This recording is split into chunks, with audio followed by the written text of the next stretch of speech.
Oh my goodness, it's so good to be with everybody. Please have a seat. Please have a seat. If you have a seat, please have a seat.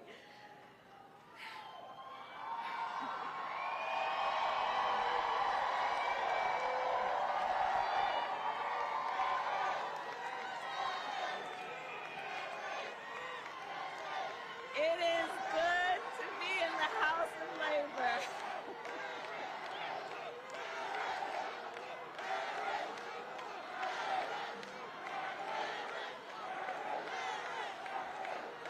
Thank you.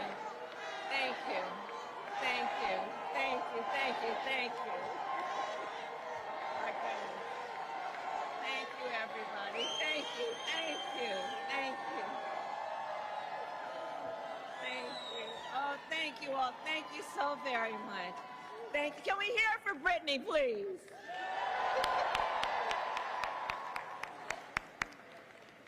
Thank you all. It's so wonderful to be back with everyone here. Thank you. That means so much more than I can say.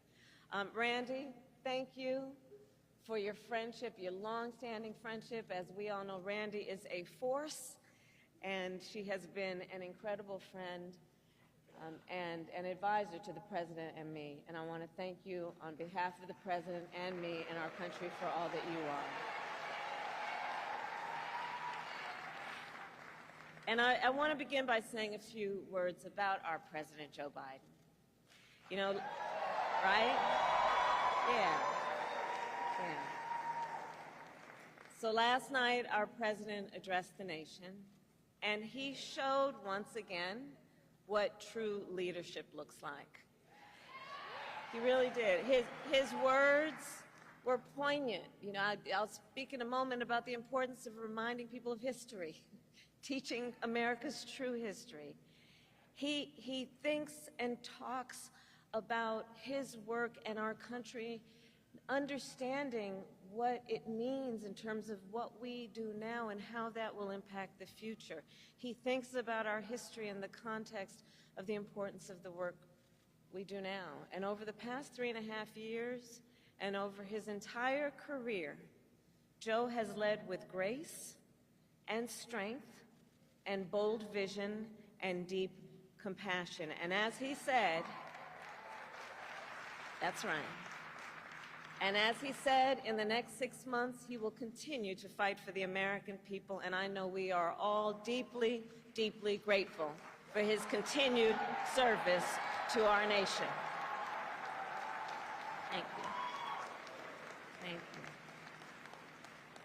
And to the members of AFT, I thank you for your service to our nation.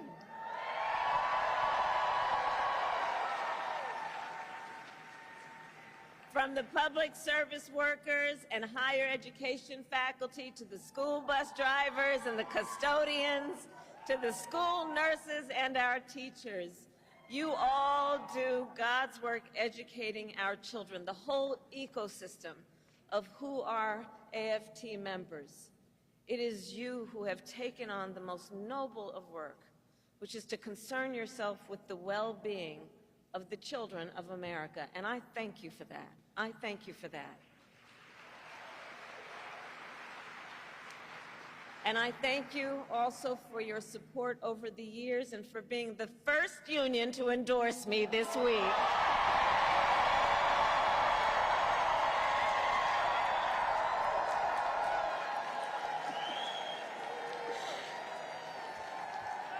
Thank you. I thank you. I thank you. And as you may know, I am a proud product of public education.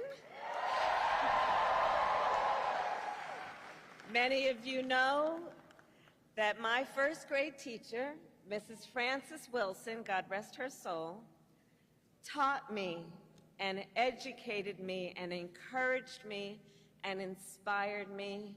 And years later, when I walked across the stage to receive my law school diploma, Mrs. Frances Wilson was in the audience. Yeah. Yeah. And that's who you are. I know who you are. I know who you are. This work is personal, and it is professional, and it is so critically important. And so it is because of Mrs. Wilson and so many teachers like her that I stand before you as Vice President of the United States of America. And that I am running to become President of the United States of America.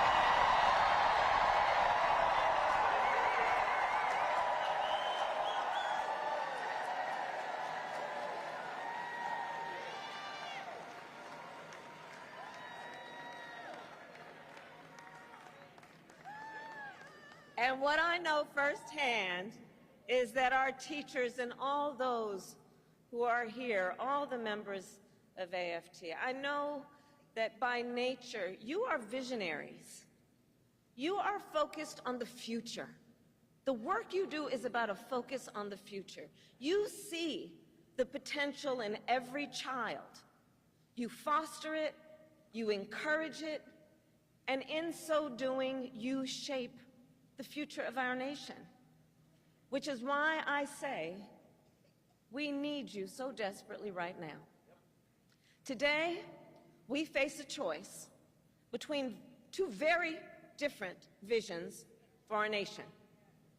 One focused on the future, and the other focused on the past. And we are fighting for the future.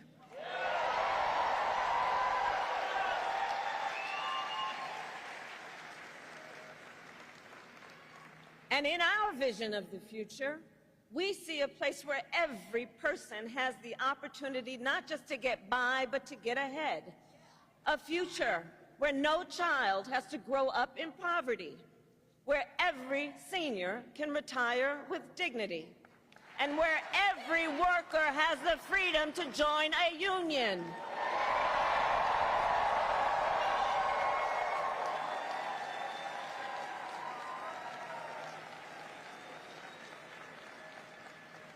We see a future with affordable health care, affordable child care, and paid leave, not for some, but for all.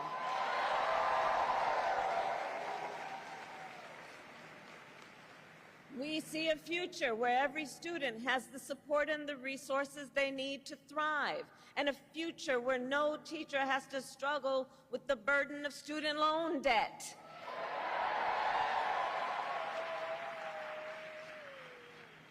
So as an example, our administration has forgiven student loan debt for nearly 5 million Americans,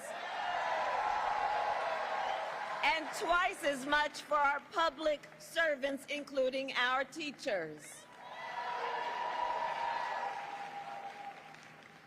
Teachers like Tanya Cabeza, who I met recently in Philadelphia. Tanya was first in her family to go to college, and she had been, like many, paying off her student loans for 20 years. And she told me, she was like, look, I at many times wondered, would I have to leave this profession I love to just be able to pay my bills?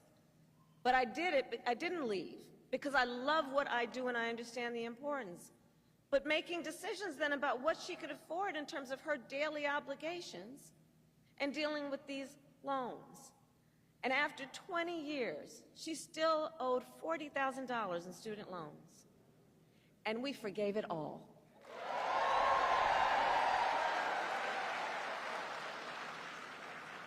When she learned, she told me, she said when she learned that her loans had been forgiven, she said, well, me and my children knew our lives had changed, and we were just dancing. So there we go. But we are clear-eyed. As we work to build a brighter future and to move our nation forward, there are those who are really trying to take us backward.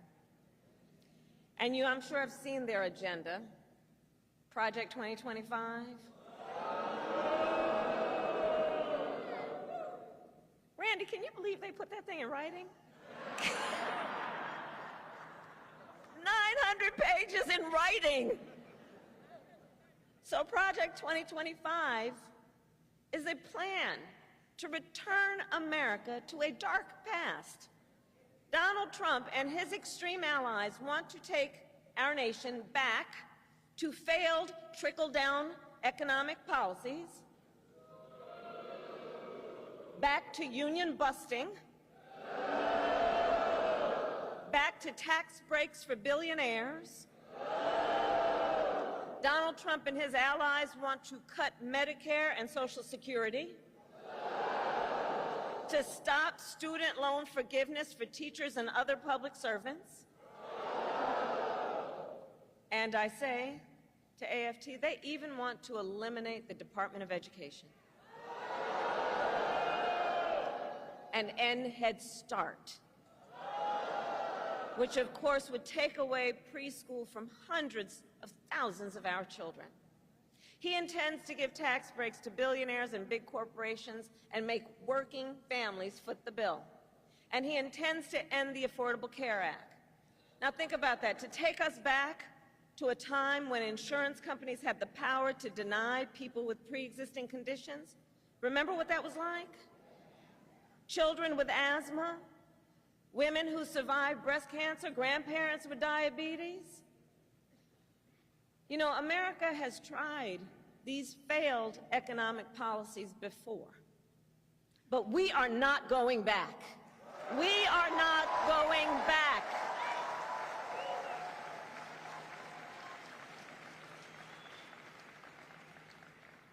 No, we will move forward. And one of the best ways to keep our nation moving forward is to give workers a voice, to protect the freedom to organize, to defend the freedom to collectively bargain, to end union busting.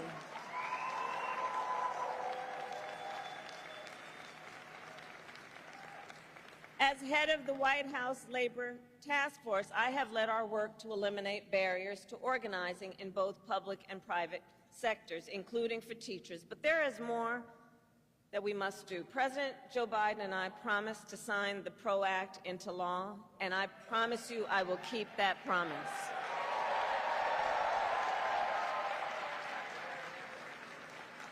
Because when workers join together and demand what is fair, everyone is better off. Understand, and I say this everywhere I go, understand, you may not be a union member, but you should thank unions, and I'm looking to the cameras in the back of the room. Not them, but the people who might be watching. You may not be a union member, but thank unions for the 5-day work week, for the 8-hour workday. Thank unions for sick leave and paid family leave and vacation time.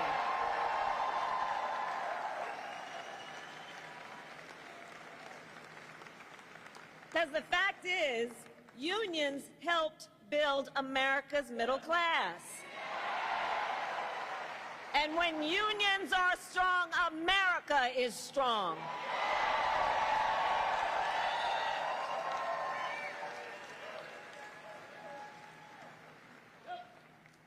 So AFT, ours is a fight for the future, and ours is a fight for freedom. In this moment across our nation, we witness a full-on attack on hard-won, hard-fought freedoms. While you teach students about democracy and representative government, extremists attack the sacred freedom to vote. While you try to create safe and welcoming places where our children can learn, extremists attack our freedom to live safe from gun violence.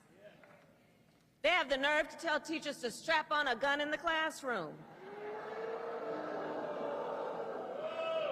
while they refuse to pass common sense gun safety laws.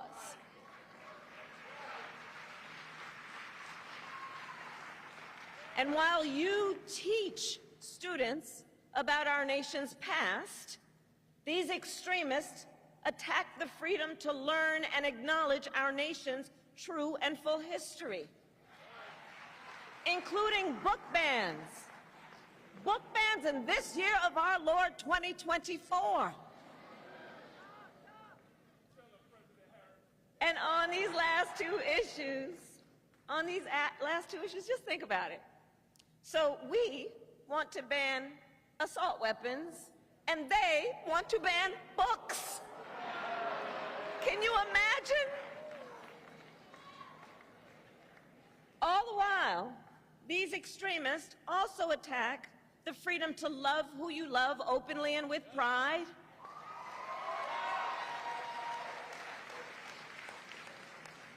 They passed so-called don't say gay laws. Now I have to tell you, so many of you may know, in 2004, on Valentine's Day weekend, I was one of the first elected officials in the country to perform same-sex marriages.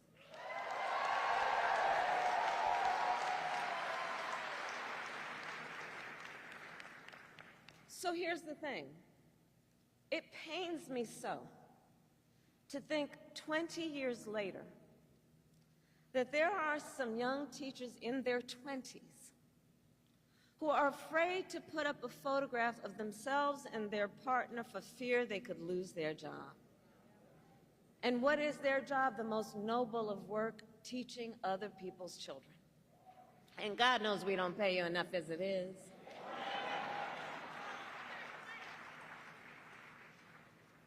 In this moment, we are in a fight for our most fundamental freedoms. And to this room of leaders, I say, bring it on. Bring it on. Bring it on.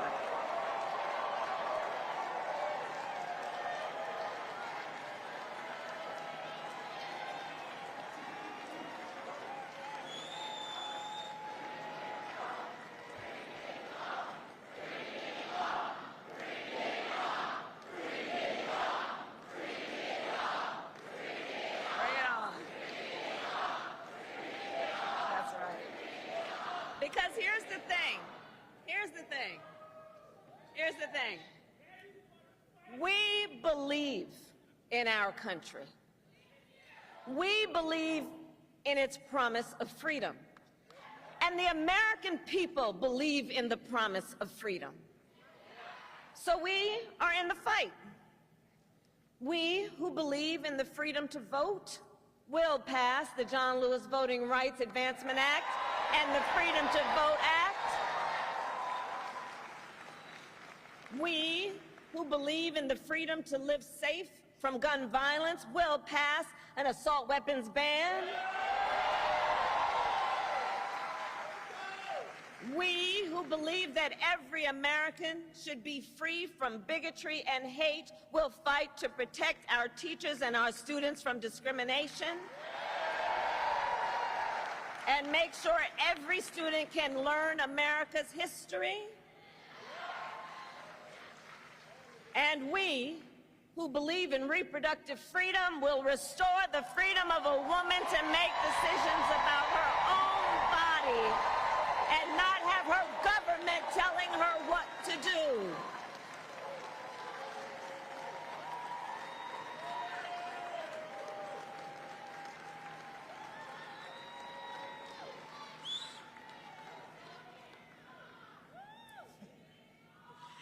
So AFT, that's right, bring it on. So ultimately, in this moment, I know we all know, we each in our country face a question. That question being, what kind of country do we want to live in? A country of freedom, compassion, and rule of law, or a country of chaos, fear, and hate? The beauty of our democracy is that we each have the power to answer that question when we vote. And when we vote, we make our voices heard. So today I ask you, AFT, are you ready to make your voices heard?